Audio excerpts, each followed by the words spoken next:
আসসালামু আলাইকুম ওয়া ৰাহমাতুল্লাহি ওয়া বাৰাকাতুহু।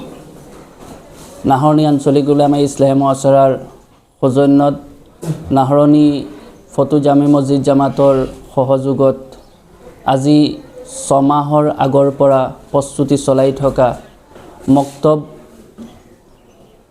পঢ়ি থকা ছাত্ৰ ছাত্ৰীসকলৰ মাজত যি বাৰ্ষিক প্ৰতিযোগিতা অনুষ্ঠিত কৰা হৈছে, উক্ত প্ৰতিযোগিতাত আপোনালোক বিশেষকৈ সাংবাদিক বন্ধুসকলে আহি আমাক প্ৰচাৰ আৰু প্ৰসাৰৰ ক্ষেত্ৰত যিমানখিনি সহায় কৰিলে মই প্ৰথমতে তেখেতসকললৈ ধন্যবাদ জ্ঞাপন কৰিছোঁ।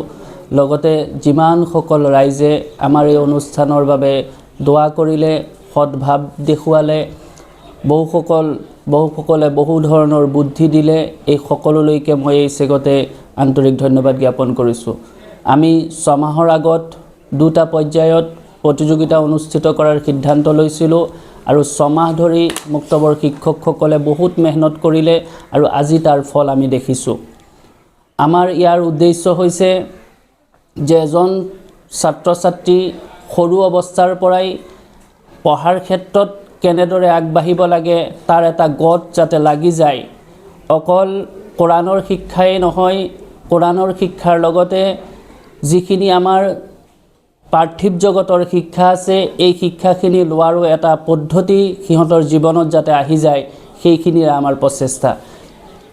এই বছৰ আমি যিসকল ছাত্ৰ ছাত্ৰীয়ে স্থান লাভ কৰিব তেওঁলোকক এটা বুজন পৰিমাণৰ পুৰস্কাৰ আমি দিয়াৰ কথা ভাবিছোঁ আৰু লগতে আগন্তুক দিনত আমি এই ছাত্ৰ ছাত্ৰীসকলৰ বাবে সিহঁতৰ পঢ়াৰ জীৱনৰ যিমানখিনি খা খৰচ হয় সেইখিনিও দিয়াৰ এটা ৰাস্তা মুকলি কৰাৰ বাবে আমি চিন্তা চৰ্চা কৰি আছোঁ।